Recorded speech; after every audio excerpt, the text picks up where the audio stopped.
Hello friends, we should be fine and doing well. In today's video we are gonna discuss about one of the most famous management theory, which is called scientific management theory or Taylorism. In this video we discuss who developed this theory, why he developed this theory, when he developed the theory, and is this theory applicable nowadays or not.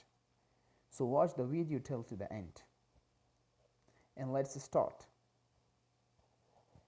Friends, it is mentionable that before starting the 20th century we do not have any formal written about management. I mean there is no formal written about management before beginning of 20th century, but we have many examples which specify the usage and existence of management in real life of human beings. For example, Egyptian pyramids, Great Wall of China, and so on. Let's consider about the Egyptian pyramids. Friends, there was absolutely someone who was responsible for planning the project of building Egyptian pyramids. Someone who was responsible for making sure that there are enough number of workers and enough amount of stones and other materials in order to build those pyramids, as well as there was someone who was responsible for organizing tasks, jobs, who was responsible for allocating resources, as well as there was someone who was responsible for motivating workers, inspiring workers, guiding and leading workers. And finally, there was definitely someone who was responsible for monitoring and evaluating workers' performance. And this one is called manager. But after starting the 20th century, we face with many formal written management theories like scientific management theory, general administrative theory, bureaucracy theory, X theory, Y theory, Z theory, system theory, and many more theories. The first three theories, which include scientific management theory, general administrative theory, and bureaucracy theory. These theories totally comes under the classical approach. The scientific management theory is developed by Mr. Taylor, Frederick Winslow Taylor, an American mechanical engineer. In the second theory, general administrative theory, is developed by Henry Fayol, mining engineer. He was from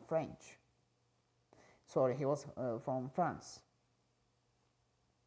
And the last one, bureaucracy theory, is developed by Max Weber, a German sociologist. Friends, totally in classical theories there is focus and consideration about how to maximize efficiency or productivity. The main focus of these theories on maximizing efficiency and productivity in order to maximize the profit of organizations. So let's see what is scientific management theory. First of all, it is mentionable that that this theory is also called Taylorism. Mr. Taylor was living between 1856 and 1915. As I said before, that he was a mechanical engineer and he was working in a steel company. Every day he was looking different workers who were using different methods for performing same jobs, and as a result their outputs were different, and mostly they had inefficient performance. I mean, they do not had they didn't had they didn't have the ideal output from their performance. And he had the belief that it is possible to increase the output of workers.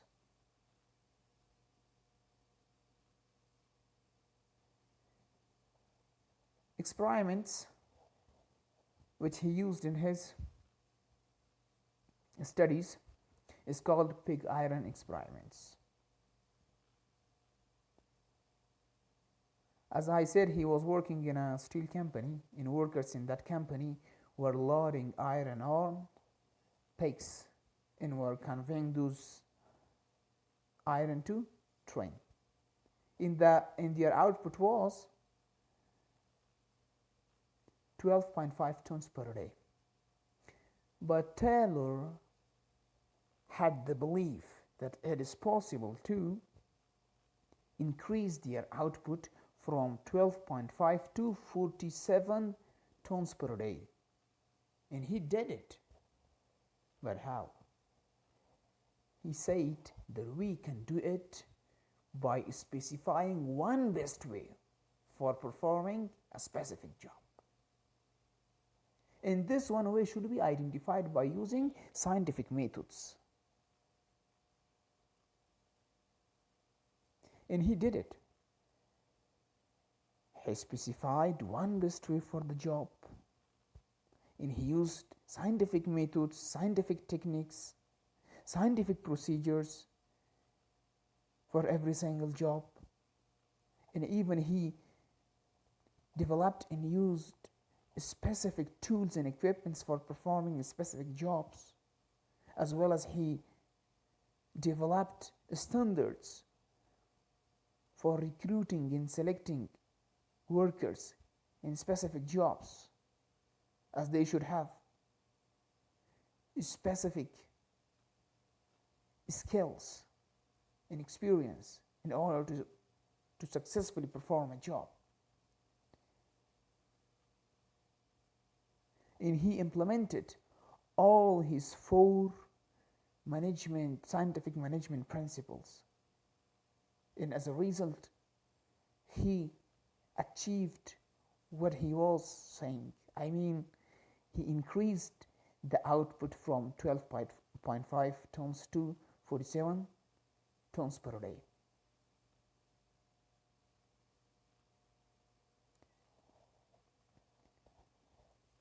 He wrote in a book by the name of Principles of Scientific Management, and he discussed his scientific management theory in this book. This book was published on 1911, and it embraced by many people around the world.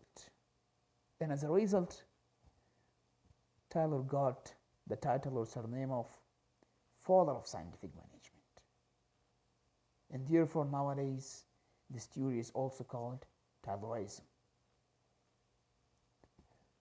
So friends, let's see that what are Taylor principles of scientific management. There are 4 principles. Number 1, science, not rule of thumb. It means that before, management and workers were using their own judgments and experiences for making a decision or performing a job, which were not based on scientific methods and procedures. But Mr. Taylor suggested that no, we should use scientific methods for performing any task, even a single small task. In each decision should be based on scientific methods in studies. The second one, he said that for selecting workers or employees, we should have predefined standards. And these standards should be based on scientific studies and methods. We should recruit employees based on scientific methods. Then we should train them and develop them in order to become capable.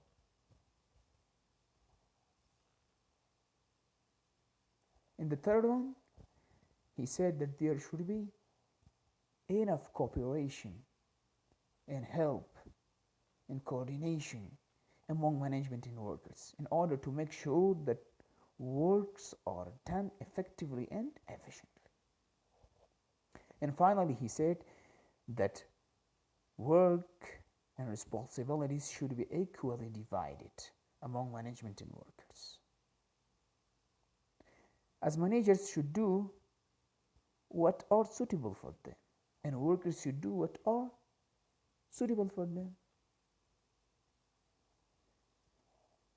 And he said that by implementing these principles, an organization can achieve higher levels of efficiency and productivity. And as a result, organizations can increase their profit. So friends, now it is the time to discuss about those who tried more for developing scientific management theory. Here we can name Mr. Frank Gilbreth and his wife Lillian Gilbreth. Frank Gilbreth was also an industrial engineer. He was working in a construction company. And his wife Lillian was a psychologist. Their studies are done in Breckling area. I mean, they had done Breckling experiments in their studies.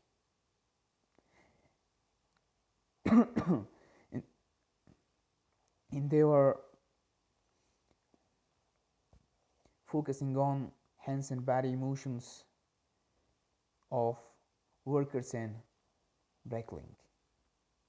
As well as they developed a microchronometer, a device which was capable of counting each single activity which a worker was doing in Breckling. And as well as that device was able to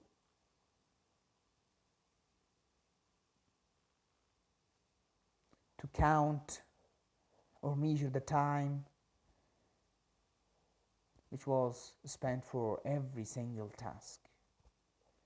As well as they developed a scheme by the name of tablets, which was including 17 hands motions. 17 hands motions. The benefit of this scheme was that workers who were using the scheme, their productivity was increasing, as well as at the end of the day, they were not that much tired and bored. So friends, it was all about scientific management theory of Mr. Taylor.